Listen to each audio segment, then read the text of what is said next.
Hello everyone, welcome to English Insights. And today we have an exciting lesson planned for you. The name of the lesson is Memoirs of Chota Sahib by John Rowntree, Class 12, prescribed by Assam High Secondary Education Council. It's a part of Flamingo, and we'll be dealing this chapter in parts since it is a long chapter. So we'll be dealing in parts. This is the first part of your lesson. আমি লেসনটো আৰম্ভ কৰাৰ আগতে যোনে যোনে নতুন join কৰিছে please don't forget to hit the subscribe button and turn notification so that you never miss out on your future lessons.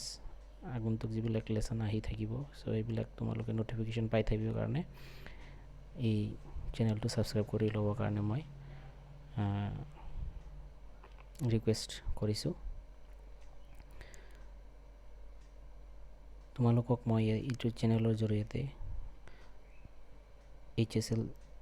HSLCৰ পৰা ধৰি HS মানে হাই সেকেন্ডাৰী লৈকে মই গোটেই চেপ্টাৰ্ছবোৰ in detail আলোচনা কৰিম, both English and Assamese. So let us begin the chapter. So what are the things that we will be dealing in this lesson? So first thing first, আমি প্ৰথমতে author, তাৰপাছত paragraph explanation, তাৰপিছত short question যিবিলাক আহিব আমি যিবিলাক lesson আমি যিবিলাক প্যাৰাগ্ৰাফ আমি পঢ়িম তাৰ পৰা short question যদি থাকে আমি এইকেইটা short question লিষ্ট আউট কৰিম ইম্পৰ্টেন্স কেইটা আৰু লাষ্টত আমি themes, so themes বোৰ আমি চাম। এইটো লেসনৰ themes বোৰ কি আছে এইটো আমি লাষ্টত চাম। So in the contents part we have the author, then we have the explanation, then we'll try to find out the short questions, and at last we'll deal with the themes. So let's get started and see who the author is. So the author is our author is John Rowntree. Okay, our author is John Rowntree. Our author is John Rowntree, so you must remember this name because in every exam they at least ask the name of one or two author, so you must remember the name of author. Okay, so John Rowntree is the author, so sabe manot rakhiba John Rowntree. Now who is John Rowntree? John Rowntree is the senior conservator of forest of Assam. He was born in 1906, 1906 চনত তেওঁৰ জন্ম হৈছিলে আৰু ক'ত জন্ম হৈছিলে ইংলেণ্ডত। Okay, so প্ৰথম কথা তেওঁ কোন আছিলে? British conservator of forest of Assam. So who was John Rowntree? So এটা কুৱেশ্যন এটা আহিব পাৰে, who was John Rowntree? Okay, who was John Rowntree? So এটা কুৱেশ্যন আহিব, who was John Rowntree? So এটা question আহিব পাৰে। So John Rowntree কোনে কি লিখিব লাগিব? John Rowntree was a British conservator of forest of Assam. Okay, so apart from being a forest conservator of Assam, he was also a journalist and media commentator. Okay, তেওঁ journalist লগতে media commentator আছিলে আৰু তেওঁ যেতিয়া ইংলেণ্ডত যেতিয়া উভতি গৈছিলে তেওঁ এই প্ৰফেশ্যনটো কি কৰিছিলে? জইন কৰিছিলে। ওকে, জাৰ্নালিষ্ট আৰু মিডিয়া কমেণ্টেটৰ হিচাপে তেওঁ কাম কৰিছিলে। ওকে, আৰু এটা বস্তু মনত ৰাখিব লাগিব যে যিটো চেপ্টাৰ, যিটো লেসন ছোটা সাহিব, এইটোৰ একচুৱেল কি হয়? এইটো একচুৱেল নেমটো হয় ছোটা Sahib memoir of a forest officer. Okay, so etu memoirs নহয়, etu memoir. Okay, so এনেকে তোমালোকে pronounce কৰিব পাৰা memoir. Okay, memoir. Okay, memoir of a British of a forest officer, memoir of a forest officer. So pronunciation to কি হ'ব memoir. Okay, memoir of a forest officer. So এইখিনি আমাৰ এইটো পাৰ্টত হৈ যাব, ইমান নালাগে। সো এইখিনি মনত ৰাখিবা। কোন আছিলে? John Rowntree, British conservator of forest of Assam. তাৰপিছত আছিলে জাৰ্নেলিষ্ট আৰু মিডিয়া কমেণ্টেটাৰ। তাৰ জন্ম হৈছিলে ক'ত? ইংলেণ্ডত। আৰু কেতিয়া হৈছিলে? এইটো হৈছিলে 1906। Okay, now let us move to the next part. Next পাৰ্টত কি আছে? Explanation of paragraph 1. Okay, explanation of paragraph 1. So let us directly go into the text. So this part we have already dealt. We have dealt in the first part. আমি আগতে এইটো প্ৰথম যেটো আমি চালো তাতে আমি কৰিছো। জন ৰন্ট্ৰি কোন আছিলে? ব্ৰিটিছ কনজাৰ্ভেটৰ অফ ফৰেষ্ট আছিলে। সো এইবিলাক আমি আগতে পাইছো। ওকে,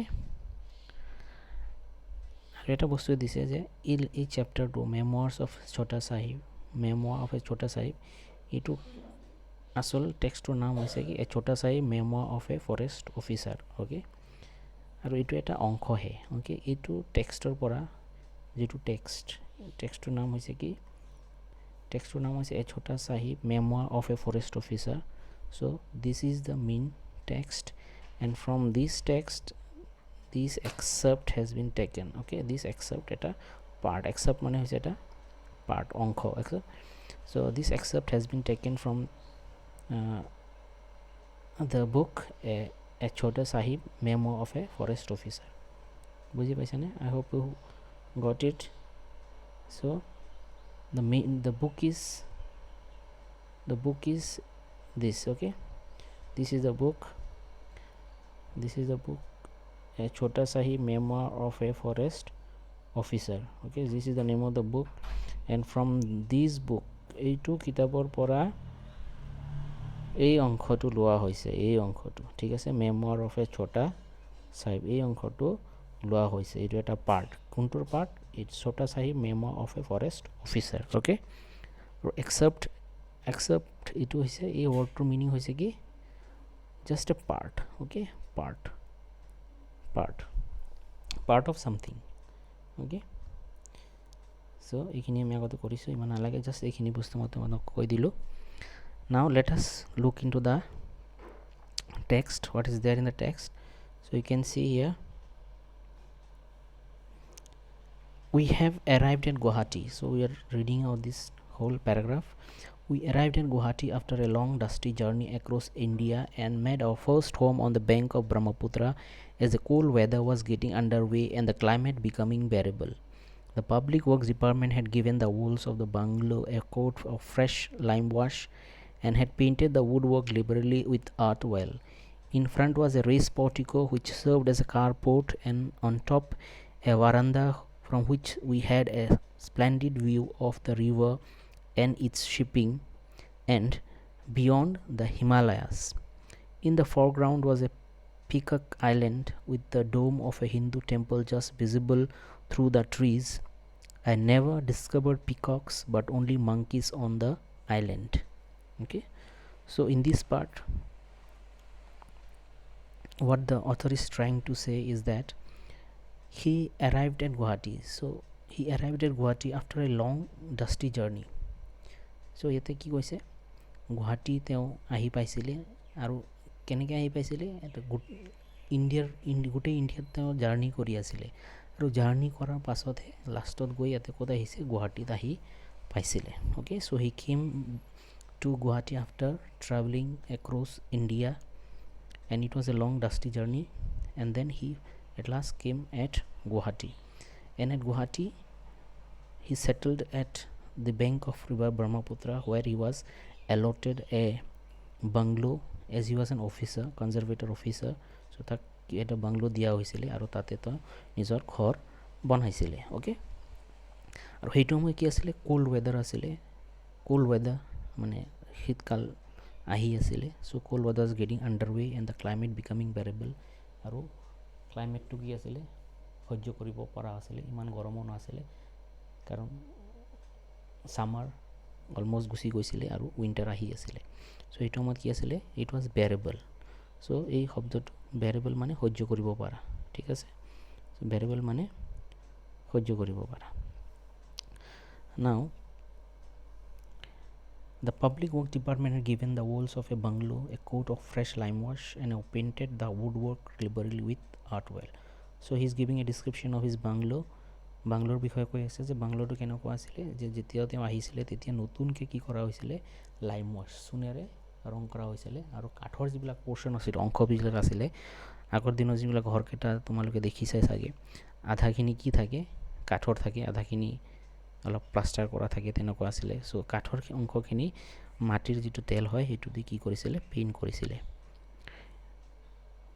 আৰু এই বাংলোৰ ওচৰত in front was a rest portico so' এই বাংলোটোৰ ওচৰত এনেকুৱা এটা অংশ আছিলে এই যিটো তোমালোকক মই দেখাই দিছোঁ এইটো ফটোত এই অংশটো অ'কে চ' ৰেষ্ট পৰ্টিকো এনেকুৱা এটা আছিলে য'ত কি কৰিব পাৰে এইখিনি ঠাইটো অলপ সৰু আছে কিন্তু ইয়াতে গাড়ী সোমাবৰ কাৰণে ব্যৱস্থা আছে আৰু ওপৰত থিয় হ'ব পাৰি আৰু এইটো পৰ্চনটো এটা বাৰাণ্ডা নিচিনা হয় আৰু ইয়াৰ পৰা বস্তুবোৰ বাহিৰৰ ফালে আমি এটা ভিউ ল'ব পাৰোঁ ঠিক আছে চ' এইটো হৈছে ৰেষ্ট পৰ্টিকো পৰ্টিকো ক'লে তোমালোকে এই বস্তুটো ধৰি ল'বা ঘৰৰ আগফালে এটা কি থাকে এটা অংশ থাকে য'ত তলত কি থাকে কিছুমান আমি গাড়ী চাৰি থ'ব পাৰোঁ বা যিকোনো বস্তু থ'ব পাৰোঁ আৰু ওপৰত এটা বাৰাণ্ডাৰ নিচিনা থাকে এইটো okay so' hope this is clear so' এইটো আছে rest portico which served as a carport আৰু এইটো এটা কাৰপৰ্টৰ কাম কৰিছিলে এণ্ড অন টপ এইটো টপত কি আছিলে এটা বাৰাণ্ডা from which we had a splendid view of the river and its shipping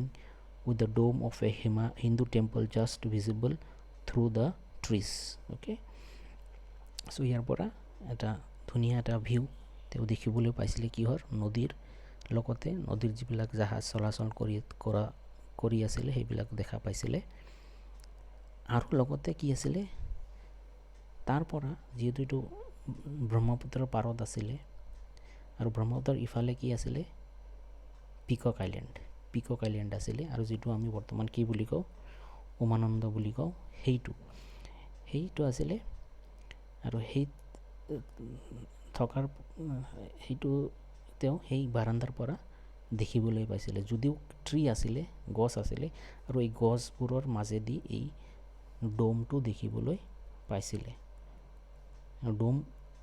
ডোম ক'লে তোমালোকে কি বুজি পাবা ডোম মানে তোমালোকে ধৰি লোৱা এইটো মন্দিৰ আৰু মন্দিৰৰ ওপৰত যিটো অংশ থাকে এইটো হৈছে কি ডোম চ' হিন্দু টেম্পলৰ ডোমটো তেওঁ দেখিবলৈ পাইছিলে in the foreground was a Peacock Island with the dome of a Hindu temple just visible through the trees. I never discovered peacocks.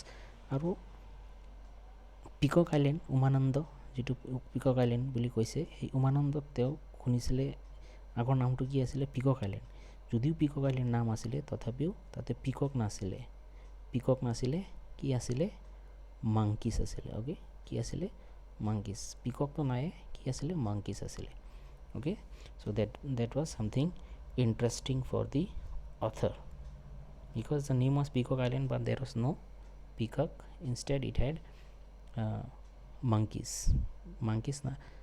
asile peacock ঠাইত ঠিক আছে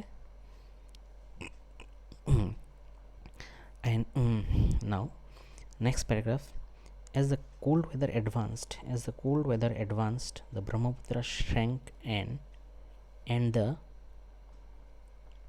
distance between the Peacock Island and the mainland grew less until by the end of the hot weather only a narrow dividing channel remained okay so as the cold weather advanced the Brahmaputra shrank যেতিয়া ঠাণ্ডাৰ বতৰ অহাৰ লগে লগে কি হৈছে ব্ৰহ্মপুত্ৰ কি হৈছে সৰু হৈ গৈছে ডাঙৰ আছিলে এতিয়া কি হৈছে সৰু হৈ গৈছে ঠিক আছে এইটো সৰু হৈ গৈছে আগতে ডাঙৰ আছিলে এতিয়া সৰু হৈ গৈছে কাৰণ কি তোমালোকে এইটো এইটো নেচাৰেল তোমালোকে জানাই যে বাৰিষা কালত কি থাকে ডাঙৰ থাকে আৰু যেতিয়া ঠাণ্ডা দিন আহে লাহে লাহে পানীবোৰ কমি আহে আৰু এইটো কি হৈ যায় সৰু হৈ যায় চ' এনেকৈ এইটো কথা কৈছে as a cold weather advance the Brahmaputra shrank and the distance between Peacock Island and the mainland grew less আৰু যিটো মেইনলেণ্ড এইটো নদী ধৰি লোৱা আৰু এই পাৰ্কটা কি হ'ব মেইনলেণ্ড হ'ব ঠিক আছে আৰু যেতিয়া নদীটো কমি যাব এই মেইনলেণ্ড আৰু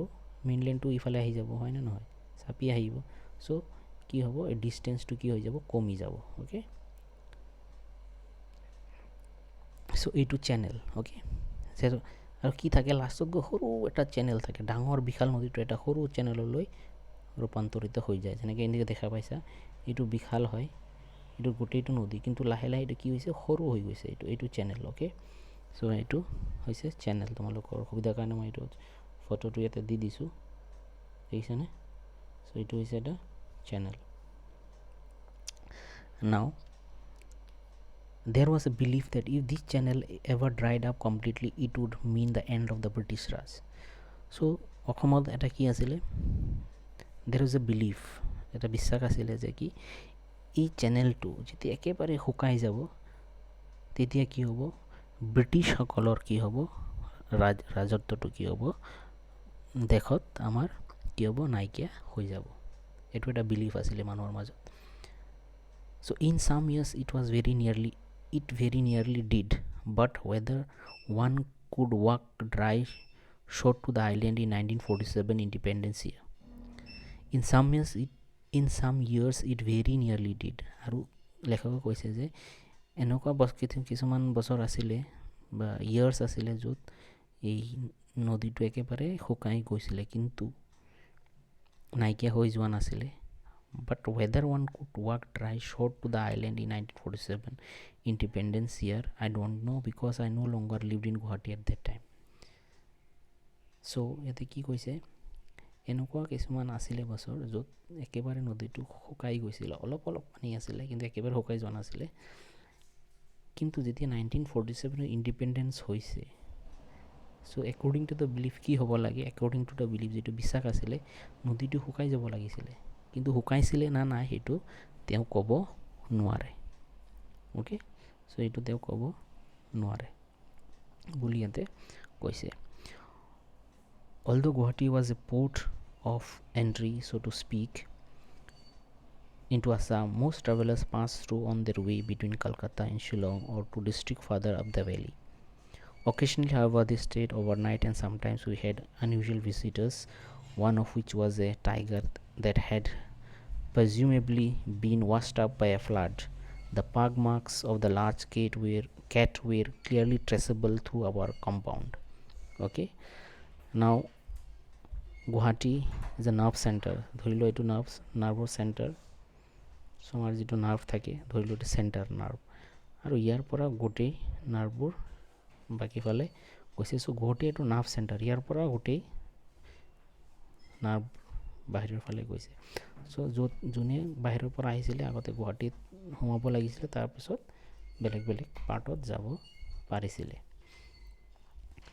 ঠিক আছে সো গুৱাহাটী কি বুলি কৈছিলে পোৰ্ট অফ এন্ট্ৰি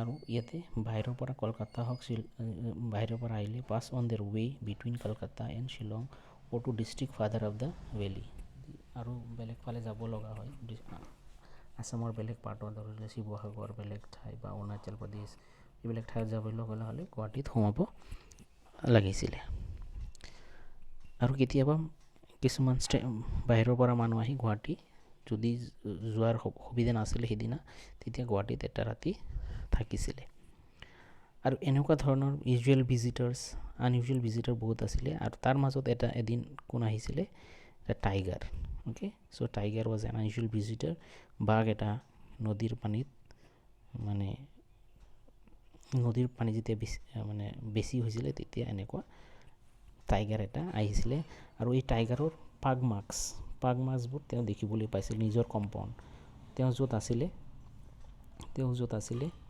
ধৰি লও ইয়াতে বাংলো এইটো আৰু বাংলোটোৰ কম্পাউণ্ড যিটো আছে এইটো বাউণ্ডাৰী আৰু বাংলোৰ কম্পাউণ্ডত এই টাইগাৰৰ মাৰ্কছ দেখিবলৈ পাইছিলে টাইগাৰৰ মাৰ্কছ যিটো এইটো ইয়াতে দেখাইছোঁ এইটো এইবিলাক হৈছে টাইগাৰৰ মাৰ্ক এইটো চ' এই টাইগাৰৰ মাৰ্ক তেওঁ দেখিবলৈ পাইছিলে এদিন আৰু তাক ষ্ট্ৰেঞ্জ আনইউজুৱেল ভিজিটাৰ বুলি কৈছে The park marks of the last gate were clearly traceable through our compound. So traceable মানে trace কৰিব পাৰা আমি ধৰিলে ইয়াতে পাৰ্ক মাৰ্ক এটা আছে ইয়াতে পাৰ্ক মাৰ্ক এটা আছে ট্ৰেচ কৰিব পাৰা কোনফালে গৈছে আমি ট্ৰেচ কৰিব পাৰোঁ চ' এইটো traceable বুলি ইয়াতে কৈছে The Kamrup district of which Guwahati was the headquarters extended to both banks of the river. Now moving to the next paragraph কি কৈছে Kamrup district of which Guwahati was the headquarter extended to both banks of the river. Now Kamrup district আছিল headquarter ধৰি লোৱা এইটো গুৱাহাটী ধৰি লোৱা এইটো আমাৰ ব্ৰহ্মপুত্ৰ নদী এইটো আমি ধৰি লৈছোঁ ব্ৰহ্মপুত্ৰ আৰু আমাৰ গুৱাহাটীখন চাৰিওফালে আছে এই ব্ৰহ্মপুত্ৰ দুফালে আছে হয়নে দুফালে আছে এইটো বেংক এইটো এটা বেংক এইটো এটা নৰ্থ বেংক আৰু সাউথ বেংক হয়নে চ' দুটা ফালে আমাৰ গুৱাহাটীটো কি আছে সিঁচৰিত হৈ আছে ঠিক আছে চ' এইটো হৈছে এই কথাটো কৈছে ইয়াতে Kamrup district of which headquarter was the headquarter extended to both the banks of the river. The North Bank had a character all extended to all of its own a vast remote stretch of flat edgeless land between the sandbanks of Brahmaputra and the Himalayas foothills.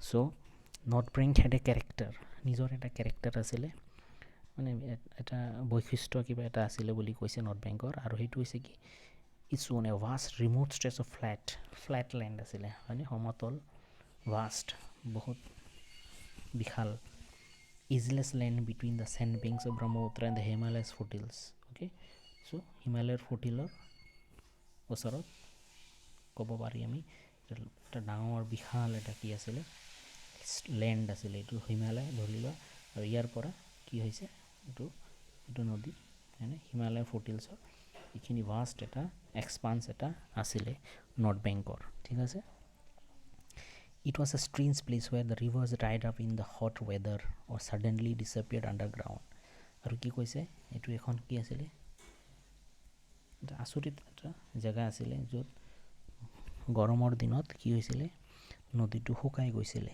dried up in the hot weather or suddenly disappeared এনেকৈ হৈছিলে কেতিয়া একেবাৰে নাইকিয়া হৈ গৈছিলে strange place বুলি কৈছে মানে আচৰিত জেগা বুলি কৈছিলে sometimes in camp we had to dig for water which was so dirty that it had to be cleaned by dropping alum into the bucket to precipitate the mud okay so আৰু in camp we had to dig for water আৰু এনেকুৱা অৱস্থা হৈছিলে যে পানী একেবাৰে নাইকিয়া হৈ গৈছিলে চ' কি কৰিছিলে পানীৰ কাৰণে কি কৰিছিলে খান্দিব লগা হৈছিলে আৰু যেটো খান্দিছিলে পানী সেইটো একেবাৰে লেতেৰা আছিলে আৰু সেইটো লেতেৰা পানীটো ভাল কৰিবলৈ কিবা এটা কেমিকেল হেনতে মিক্স কৰিছিলে যাতে মাটটো সেপাৰেট হৈ যায় ওকে পানী সাফা কৰিবৰ কাৰণে এটা এলুম বুলি ইউজ কৰিছে ইয়াতে alum into the water bucket to precipitate the mud so মাটটো এক্সট্ৰা কৰিবৰ কাৰণে there were numerous bills so কি কৈছে কি আছিলে গুৱাহাটীত তেতিয়া কি কৈছিলে নৰ্থ বেংকৰ বিষয়ে কৈ আছে there were numerous bills replete with wildfowl peafowl started through the grass and in the Manas sanctuary bordering the Himalayas state of Bhutan were a few rhino okay so কি জন্তু তাতে দেখিবলৈ পাইছিলে বিলৰ লগত so বিল আছিলে তাৰ পিছত কি আছিলে লগতে wild fowl peafowl তাৰ পিছত মানাহ sanctuary কি পাইছিলে and in the Manas sanctuary bordering the Himalayas state of Bhutan were a few rhino আৰু rhinoceros দেখিবলৈ পাইছিলে the rivers were full of mahashir এটা মাছ it's a kind of fish okay and rivers favorite site for the governor's Christmas camps আৰু ৰিভাৰটো হৈছিলে গভৰ্ণৰৰ আগৰ যেটো governor আছিলে অসমৰ এই গভৰ্ণৰৰ কি আছিলে ফেভাৰেট সাইট তাতে তেওঁ কি কৰিছিলে কেম্প লগাইছিলে আৰু এই কেম্পটো বনোৱাৰ অথৰে কৈছিল যে তেওঁৰ দায়িত্ব আছিলে টাস্ক টু বিল্ড এই কেম্পটো বনোৱাৰ দায়িত্বটো এই অথৰত আছিলে মানে জন ৰন্ট্ৰিৰ দায়িত্ব আছিলে কেম্পটো বনাবৰ কাৰণে for which I sometimes receive a polite letter of thanks for the great man. আৰু এতিয়া গভৰ্ণৰ ইচ্ছা হৈছে কেম্প বনাব কৈছে ৰিভাৰ ওচৰত আৰু সেই কেম্পটো কোনে বনাইছিলে জন ৰন্ট্ৰি আমাৰ অথৰে আৰু কেম্পটো বনোৱাৰ কাৰণে কেতিয়াবা গভৰ্ণৰে তেওঁক মানে ধন্যবাদ জ্ঞাপন কৰিছিলে বাকি যদি একো দিয়া নাছিলে তেওঁক ধন্যবাদ জ্ঞাপন কৰিছিলে so we'll stop here today and we'll continue in the